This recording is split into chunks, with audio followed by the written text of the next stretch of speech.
ठरलं तर मग या मालिकेच्या 19 मेच्या भागात आपण पाहणार आहोत की रात्र झालेली असते आणि चैतन्य जागाच असतो. त्याला साक्षीला न सांगता अर्जुनच्या ॲनिव्हर्सरीला जायचं असतं. त्यामुळे चैतन्य साक्षी झोपलेली आहे की नाही हे निश्चित करतो आणि इकडे तिकडे पाहून खाली येतो, बाईकवर बसतो आणि जायला निघतो. तेवढ्यात साक्षीला जाग येते आणि चैतन्य बाजूला नसलेला पाहून विचार करू लागते की चैतन्य एवढ्या रात्री कुठं गेले असेल आणि बाहेर बघायला येते. तेव्हा तिला चैतन्य गाडीवर बसून जाताना दिसतो. एवढ्या रात्री चैतन्य काहीही न सांगता बाहेर चाललेला पाहून साक्षीला संशय येतो. इकडे अर्जुनच्या घरी सगळे सोबत बसलेले असतात.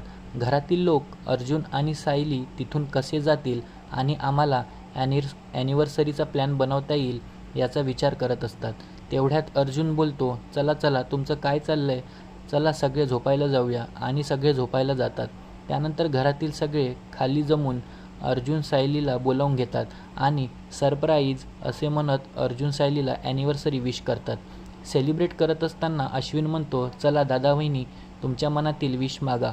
तेव्हा सायली विश मागते की हे घर, अर्जुन सर आणि घरचे या सर्वांना विसरण्याची शक्ती दे. त्याचवेळी अर्जुन विश मागतो की सायली हे घर कधीच सोडून जाणार नाही आणि हे कॉन्ट्रॅक्ट मॅरेज इथेच संपून जावे आणि आम्हाला कायमचे एकत्र येऊ अशी अर्जुन मनात विश मागतो.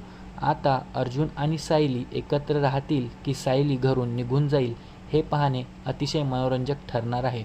ठरलं तर मग या मालिकेचे संपूर्ण अपडेट पाहण्याकरिता आमच्या चॅनलला सबस्क्राईब करायला विसरू नका.